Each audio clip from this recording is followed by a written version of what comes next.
Un dólar de 1913, que fue cuando se creó la Reserva Federal en Estados Unidos, tenía más valor que $100 de hoy en día. Mi nombre es Andrés Pérez, abogado de profesión, emprendedor digital y trader. Y en este espacio nos vamos a enfocar en el desarrollo personal, las finanzas, el mundo de las inversiones y por supuesto los famosos ingresos por internet. Pero rompiendo los estándares de cualquier información que hayas escuchado antes. Será información de superhumanos. O en otras palabras, al estilo Pretty Boy.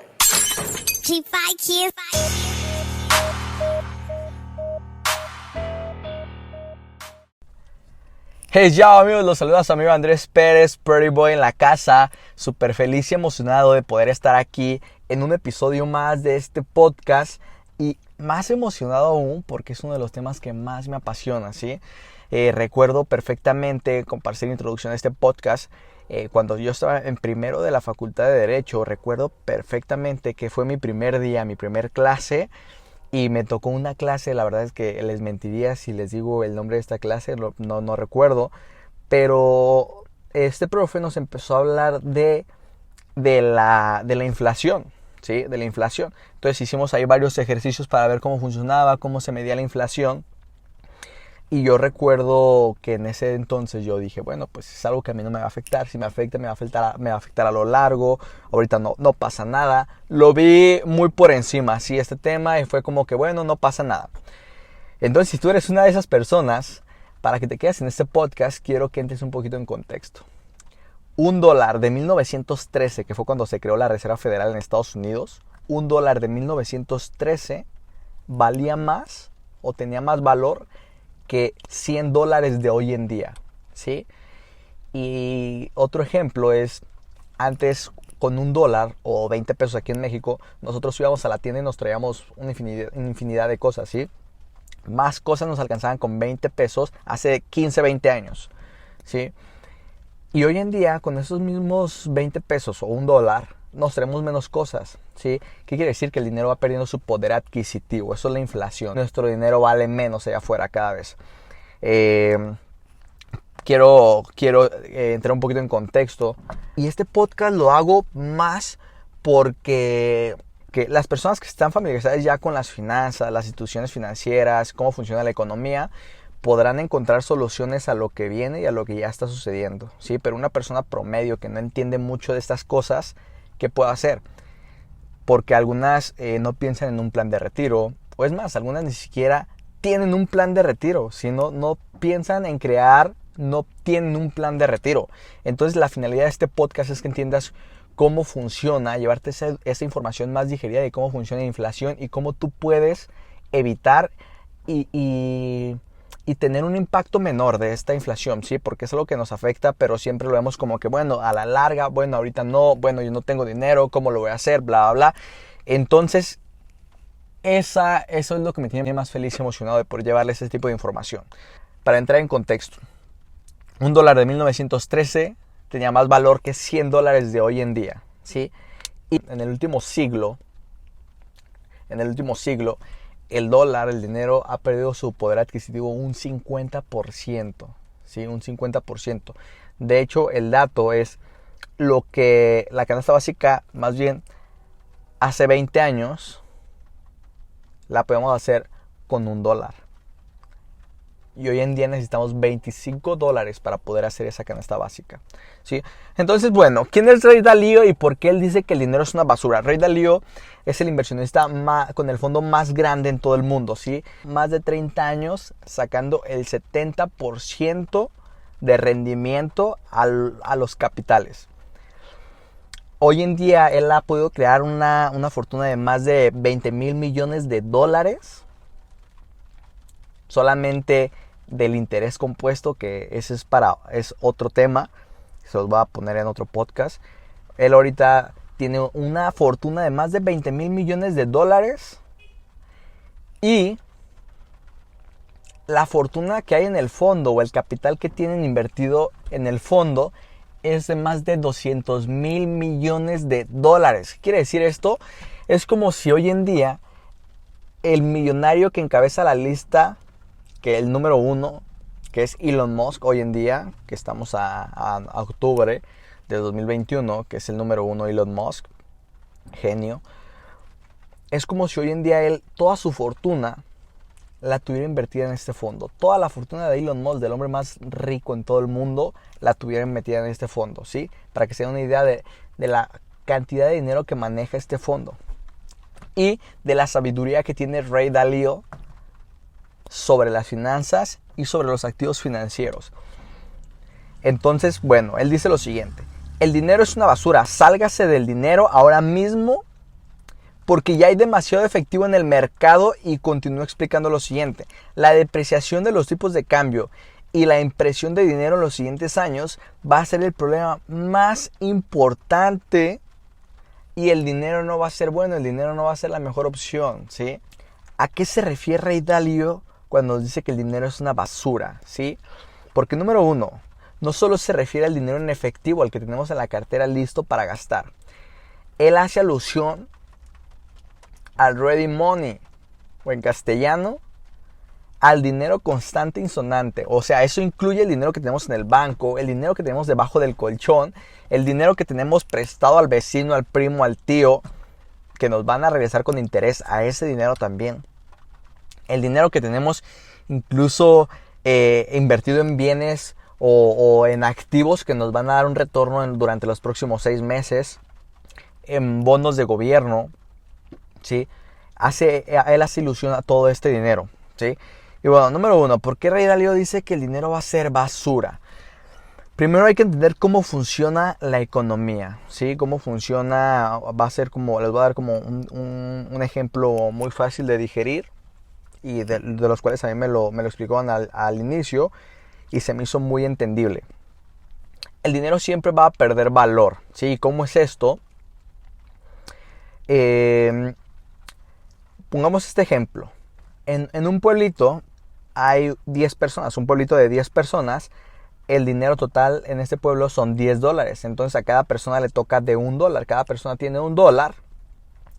Entonces esto quiere decir que cada persona tiene el 10% del total del dinero, ¿sí? El 10% del 100% del dinero.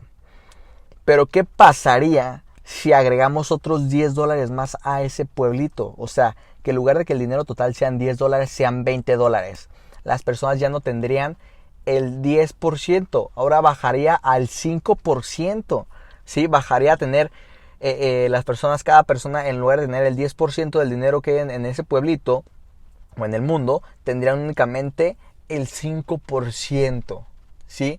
Y obviamente al haber más dinero en el pueblo, los costos de productos y servicios pues obviamente van a aumentar, ¿sí? Porque hay más dinero, la gente va a tener más dinero, va a tener acceso a más dinero, y obviamente los precios van a incrementar. La inflación por lo regular incrementa de un 4 a un 3% anual. Y esto pues obviamente la Reserva Federal lo hace al estar imprimiendo dinero.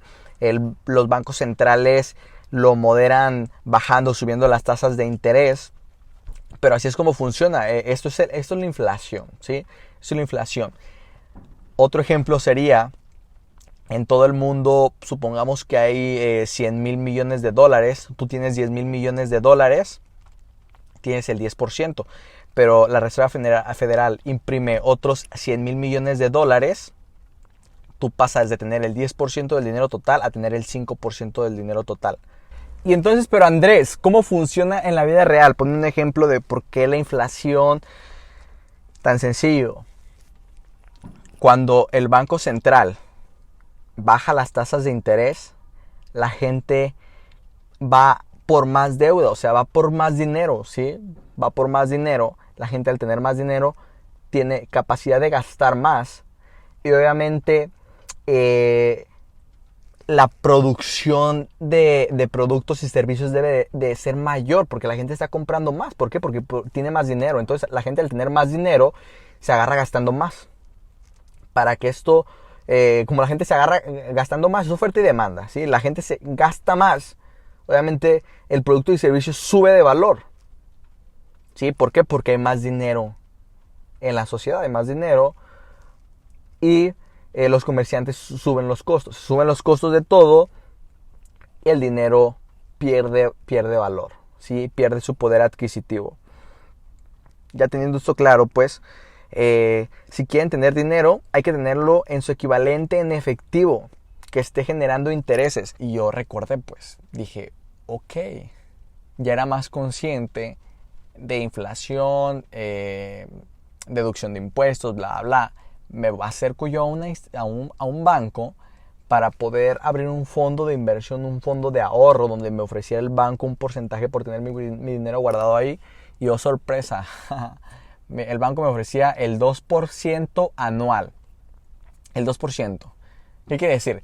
Que si yo iba y guardaba 1,000 pesos, el banco me iba a dar 20 pesos al año. Y ok, yo dije, yo no tenía mucho conocimiento. Y yo dije, wow. Dije, tengo que guardar muchísimo dinero para que ese 2% pues sea una cifra considerable. Lo que se me ocurrió hacer fue, pues obviamente no abrir ese fondo, que obviamente es un error y hoy en día, y ahorita les voy a explicar por qué es un error el pensar que hasta que tengas mucho dinero es bueno invertir. Eso era el error número 1 que yo cometí hace 4 años. El pensar, bueno, ya que tenga mucho dinero, invierto para que ahora sí sea una cifra considerable, ¿no? Esos rendimientos. Pero bueno, veo que pues no era buena opción, no invertí. Y Ray Dalio, ¿en qué nos recomienda invertir? Ray Dalio nos dice que lo primero es que tú veas tus ingresos, veas tus gastos y veas tus ahorros, ¿sí? Y mediante ver esto, tú vas a hacer una prueba de estrés. ¿Qué quiere decir? ¿Cómo lo puedo decir? Si tú tuvieras que dejar tus ingresos, tu principal ingreso, ¿sí? Tú tienes que ver cuántas fuentes de ingreso tienes. Bueno, Andrés, nada más tengo una fuente de ingresos. Ok. Si tú tuvieras que perder esa fuente de ingresos, o las que tengas, que no tuvieras más ingreso, ninguna fuente, todas cayeran, ¿cuánto tiempo tú podrías sostener tu mismo estilo de vida de hoy en día o incluso un estilo de vida más aceptable? ¿Cuánto tiempo puedes vivir en un estilo de vida aceptable si tú perdieras todas tus fuentes de ingreso hoy en día? ¿Sí? Después ves en qué invertiste el dinero, dónde lo guardas, bla, bla. Pero primero es hacer esta prueba de estrés, ¿sí? Ves tus ingresos, ves tus gastos, ves tus ahorros, visualizas teniendo 0 ingreso, de 0 fuentes, y pones cuánto tiempo tú puedes sobrevivir con el mismo estilo de vida, un estilo de vida aceptable, con lo que tienes ahorrado. Y otra de las buenas noticias, como les mencionaba, oye Andrés, pero entonces, ¿en qué rayos invierto mi dinero? No quiero ser presa de la inflación. Ok, bueno, para empezar, si eres de los que guarda el dinero debajo del colchón, error, sí, error. Eres víctima de la inflación full. Entonces, hace 10, 15, 20 años, para los que estamos en México, una de las recomendaciones más viables era, si tenías pesos mexicanos, era mejor cambiarlos por dólares. Pero ya con estos datos que vimos tan crudos, que de 1913 al día de hoy también el dólar ha perdido mucho de su valor adquisitivo, ya vemos que no es una buena opción también. Pero ¿qué pasa? Estamos en la era de la información. Entonces, Andrés, ¿en qué invierto? Se los juro. La inversión más importante que pueden hacer hoy en día, octubre del 2021, la inversión más importante y la que yo más les recomiendo es la inversión en su conocimiento, ¿sí? Inversión en su conocimiento. Y algo muy importante y algo a favor, estamos en la era de la información y la tecnología. ¿Qué quiere decir? Que la inversión incluso suele ser a muy bajo costo, porque tenemos información a un clic, que eso nos puede educar. Entonces, eso es lo que yo les recomiendo. Número 1, inviertan en su conocimiento, en su educación. Sean autodidactas, investiguen, no se queden con lo que yo les digo, vayan, investiguen. Y si yo les puedo ayudar en algo más, vayan a mi perfil de Instagram, en las historias destacadas, ahí yo tengo de dónde estoy yo tomando información, de dónde yo estoy tratando de aprovechar y apalancarme de todos estos sucesos, porque obviamente no todo es tan negativo. Obviamente, así como esto está pasando y el dólar está perdiendo su poder adquisitivo, también hay otras maneras en las que tú te puedes apalancar, y hemos visto miles de casos, y estoy seguro de que has escuchado ya más de un caso de que personas que están invirtiendo en Bitcoin, que invirtieron tanto hace 10 años y que hoy en día tienen tanto. Estoy seguro que ya has escuchado eso. Solamente hace falta que te intereses un poquito más, o que te hagas un poquito más consciente de lo que está pasando, ¿sí? Y que tengas el conocimiento y que tengas la información, porque recuerden, si quieres los resultados correctos, tienes que tener la información correcta. También no hay que fiarnos de cualquier información que veamos en internet. Yo por eso, vayan a mis historias destacadas, ahí van a ver varias fuentes de donde yo estoy adquiriendo todo este conocimiento para poder aplicarlo de la mejor manera. Mi Instagram, se los dejo, es andres.perez con doble S al final. Vayan y vean mis historias destacadas. Si tienen dudas, síganme preguntando algunas cosas que tengan. Entonces, sin más, me despido deseándoles mucha salud y amor, porque la inflación nos va a hacer los mandados siempre y cuando inviertan en su educación, y el dinero nos va a sobrar. Let's go.